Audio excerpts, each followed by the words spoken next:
আপনি কে? আমাদের বাড়ির সামনে এরকম একটা উদ্ভট ড্রেস পরে এরকম নাচন কুদন করতেছেন? আপনি কি ওসমান? হ্যাঁ আমি ওসমান। আপনি কে? আমি নিজের মুখে বলতে পারবো না। আব্বা আম্মা দেখেন কে আসছে। আমার ওসমান কেমন আছিস বাজান? হ্যাঁ এই তো ভালো আছি। আমি তোমরা কেমন আছো? ভালো আছি।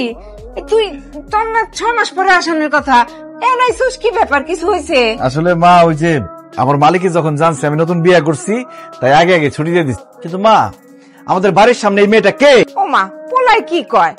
আরে এটা তো তোর বউ, আমাগো বৌমা বকুল। কি?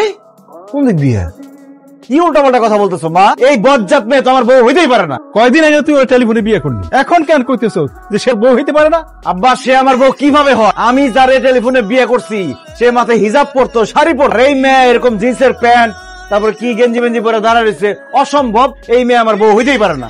ওহো এই কথা। আপনার জন্য যখন আমি ছবি তুলে পাঠাইছি তখন আমি হিজাব টিজাব পইরা শাড়ি 3 পিস এডি পরছি। আমায় জোর করছে, নাইলে তো আমি সবসময় এডি পইরাই ঘুরি। ওরে আল্লাহ কি বলতেছে? তার মানে ছবিতে একরকম বাস্তবে আরেক রকম। আল্লাহ আমি তো বিসমিল্লাহ ধরা খাই গেছি। এই ভালো কথা, তোমার এরকম কালা লাগতেছে কেন?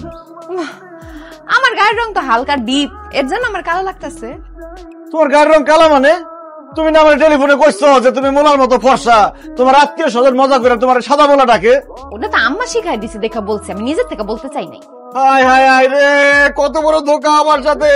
আমি প্লেনের মধ্যে কত কিছু চিন্তা করে আসছি, কি ভাবছি আর কি পাইলাম। বেঈমান মিথ্যাবাদী। অনলাইনে অর্ডার দিছি বাগানের ফুল, হাতে পাইছে প্লাস্টিকের ফুল। আরে কত স্বপ্ন ছিল শ্বশুর বাড়িতে গিয়ে কত মজার মজার খাবার খাবো, তার আগে এত বড় একটা ধোঁকা খাই গেলাম আমি। আল্লাহ হয়েছে আর সাজগোজ করতে হবো না। তোমার গায়ের রং আমি মাইনা নিস। তুমি কালো হইলো আমার বউ, ফর্সা হইলো আমার বউ। এখন যাও উজু করে আসো। আমি মাত্র হাত মুখ ধুইয়া ফেস ওয়াশ দিয়া কসলায় মুখ ধুই আইছি, এখন আমি উজু করুম কেন? উজু করবো কেন মানে? এসে রাজান দিছে শুনো নাই? উজু করে নামাজ পড়তে হবো না? যাও উজু করে নামাজ পড়ো। আমার না আজকে নামাজ পড়তে ইচ্ছা করতেছে না, কালকে পড়ুম না। আজকে নামাজ পড়তে ইচ্ছা করতেছে না, খালি খাইতে ইচ্ছা করতেছে। খাওয়ার সময় তার কও না যে আজকে খাইতে ইচ্ছা করতেছে না, কালকে খাবো। তাছাড়া তুমি যে আজকে রাতে বাঁচবা তার কোনো গ্যারান্টি আছে? না করে আজকে রাতে তুমি মরে গেলা, তাহলে তো বেনামাজি হিসেবে মর। সেজন্য এখন এই মুহূর্তে নামাজ পড়বো। যাও উজু করে নামাজ পড়ো। নামাজ কেমনে পড়বো? শাড়িটা তো আধোয়া, আধোয়া শাড়ি পরে কি নামাজ পড়া যায়? আধোয়া শাড়ি হলে একটা পরিষ্কার শাড়ি পরে নামাজ পড়ো। মানে মানে মানে কি? সত্যি করে বলো তো তুমি কেন নামাজ পড়তে চাইতেছো না? ধরা যখন পড়ে গেছি আর মিথ্যা বলবো না। আমি না নামাজের নিয়ম কানুন সূরা কিরাত কিছু পারি না। ইয়াল্লাহ কি বলতেছো? তুমি নামাজের সূরা কিরাত নিয়ম কানুন কিছুই পারো না? না পারি না, আসলে অনেক ছোটবেলায় মুক্তবে গিয়ে পড়ছিলাম তো, কিছুই আমার মনে নেই, সব ভুলে গেছি। হ্যাঁ বলে কি? তুমি আমার মিথ্যা কথা বলছো না? আমি তোমার উচিত শিক্ষা দেবো, দেখো। হ্যাঁ টেলিফোনে এটা আমি কারে বিয়ে করলাম? সে তো পুরো শেখেলে আমার বলে আবার শিক্ষা দেব। এই দাঁড়ান তো, এত সকালে আমার আপনি কই নিয়ে যাইতেছেন? চুপ করো তো, কোথায় যাইতেছি গেলে বুঝতে পারবো। আসো। কেমন আছো ওসমান? আছি আলহামদুলিল্লাহ ভালো। এই তুমি দাঁড়াচ্ছ কেন? বসো। ও মা এখানে বাচ্চারা আরবি পড়া শিখতেছে, আমি বুমকেন ওদের সাথে বইসা তুমি আরবি পড়া শিখবা? তোর কি মাথা খারাপ হয়ে গেছে? আমি কেন বাচ্চাগুলোকে বইসা মুক্তবে আরবি পড়া শিখুম? কারণ তুমি সূরা কিরাত নামাজের নিয়ম কানুন কিচ্ছু জানো না। এখন থেকে তুমি এই যে মৌলভী স্যারের কাছে বাচ্চাদের সাথে সূরা কিরাত নামাজের নিয়ম কানুন শিখবা। অসম্ভব, এই বয়সে আমি বাচ্চাদের সাথে বইসা আরবি পড়া শিখতে পারবো না।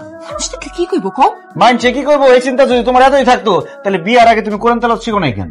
বিয়ের আগে তো বাপের বাড়িতে ছিলাম, তখন দুষ্টুমি ফাজলামি করে সময় কাটাইছি, অত কি মাথায় আসলে? আগে দুষ্টামি ফাজলামি করে সময় পার করছো, এখন বিয়ার পরে সময়টা কাজে লাগাও, কোরআন তেলাওয়াত শিখো। বিয়ের পরে কেউ পড়াশোনা করে? আমি পারবো পড়তে, তোমার হইবই।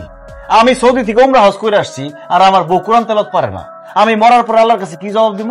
হুজুর কিছু মনে না করে একটু ব্যর্থ জানতো। এখন যদি পড়তে না বসো এদের সাথে বাইরে একদম সাফা করে ফেলাম। হুজুর আমার বউরে যেভাবে হোক আরবি শিখাই দিবেন, ঠিক মতো কইব।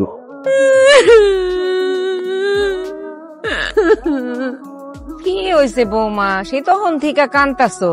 আমার কান্দুম না তো কি করু? আপনার পোলা কি করতে জানেন?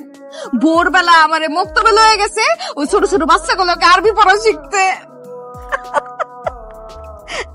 আম্মা আপনি হাসতেছেন, জানেন কি হয়েছে?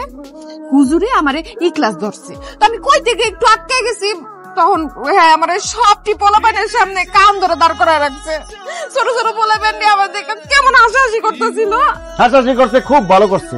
তাও যদি তোমার শিক্ষা হয়, শিক্ষা হইয়া কোরআন তেলাওয়াতটা ঠিক মতো শিখো।